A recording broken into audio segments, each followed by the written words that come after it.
and being able to get that dialogue going. Oh, McVay, you'll have your hands full. The Rams will be hoping Cooks can complement a receiving corps that already features Cooper Kupp, Shrakes, love Cooper Kupp, Chaboy, love him, and Robert Woods, who really sneaky had a great season last year. So they were the #1 offense last year. Now they're adding Brandon Cooks. They're adding pieces. Will they still be the #1 offense again this year? How confident are you guys? Yes, I'm extremely confident. You know, I have recency bias, so whoever was the king of the hill the previous year, I'm going to give them credit until they prove me otherwise or until another defense proves me otherwise.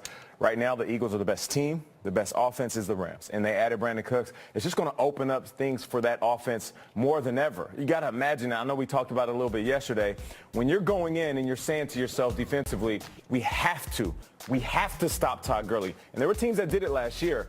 As a wide receiver, I played with some dynamic running backs when they were at the top of their game. Jahvid Best, Ontario Smith, Sean Alexander.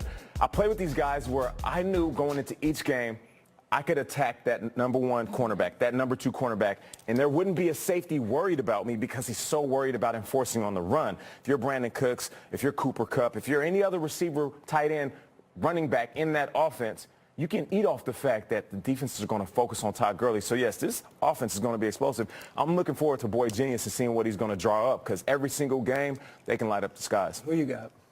Saints. It's hard because I always ask you guys who's the Super Bowl favorite or who's the favorite in the NFC, and you say, well, we can't take it away from the Eagles because you can't take food off their plate. They were the Super Bowl champs. They're the ones to be defeated. So if they have the #1 offense, it's hard to say the Rams won't do it again. But with the Rams, I feel like they have so many changes that could blow up in their face a little bit on offense and defense.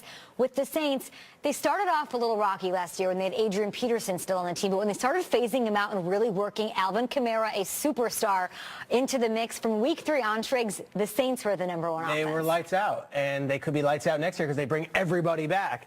I'm going to give you a wild card team here, and I feel like they might pick up steam as August goes around. So we see them in preseason. We see this quarterback. The Chiefs really could be fun this year, and the Chiefs really could be successful this year. Breeze, Goff, Kamara, Gurley, we know what we're getting there. Chiefs, I have no idea what we're getting, but they're all in on it. So if the front office, Brett Veach, is willing to trade Alex Smith, who was the #1 rated passer all last season, if he's willing to trade him for the guy that's been sitting on the bench, and then you add Sammy Watkins, who they're paying $16 million to, I have to think there's a grand plan. The only Achilles heel here, I don't know if Eric Bieniemy, I don't know what his offense is. He's a first-year offensive coordinator with a first-year quarterback. That could be tricky, but the Kansas City Chiefs, to me, could have the most explosive offense in the league, and I just can't wait for Patrick Mahomes. I love that. To use that arm, because you know I love that deep ball, and that's where it's going to happen. Yeah, him to Sammy Watkins and Tyreek Hill, that'll certainly be a thing. It concerns me they don't have Nagy. I think about that, and I'm like, what kind of a loss am I going to see on the field? Is it going to be similar than what I saw with the Falcons after losing Shanahan? So I'm a little worried about that. Also, I pick Breeze over Goff and Mahomes any day. And I will agree with that. Okay. What do you guys out there think? Hashtag GMFB. The invitees to the 2018 draft were announced yesterday for the top 5 quarterback prospects. Will be there in Dallas, kicking it with Good Morning Football, including Louisville's Lamar Jackson. So Lamar Jackson's choosing to go. I think there's something to talk about here because he might not go on that first day. So if you are Lamar Jackson, guys, do you go to Dallas, as he's opted to? WWJD, what would Jackson do, huh?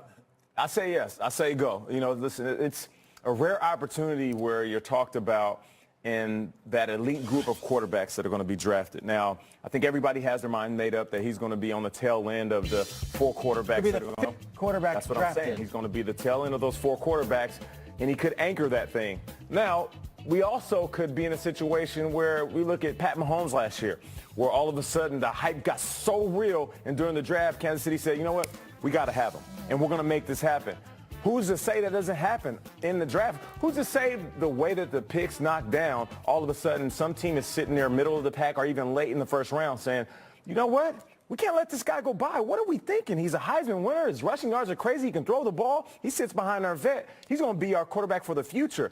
This is not out of the question for him to sit back. Maybe he does wait a little bit longer like Aaron Rodgers, but I do feel like he could fall later in the first round. I feel like he's a first-round talent, without a doubt. The question is the organization in love with him enough to grab him in the first round? All right, so let's talk about the NFL draft is. It's an amazing 3-day event, but the first day is where all the lights and cameras are at. And then there's a green room where each prospect that's there. You got 22 of them are all sitting at a table with their agent, their family. In this case, it's going to be Lamar Jackson, his mother, his family. He has no agent. So he's sitting there, and there's cameras from ESPN, from NFL Network, and now from Fox. Big Fox. It's going to be on regular network television.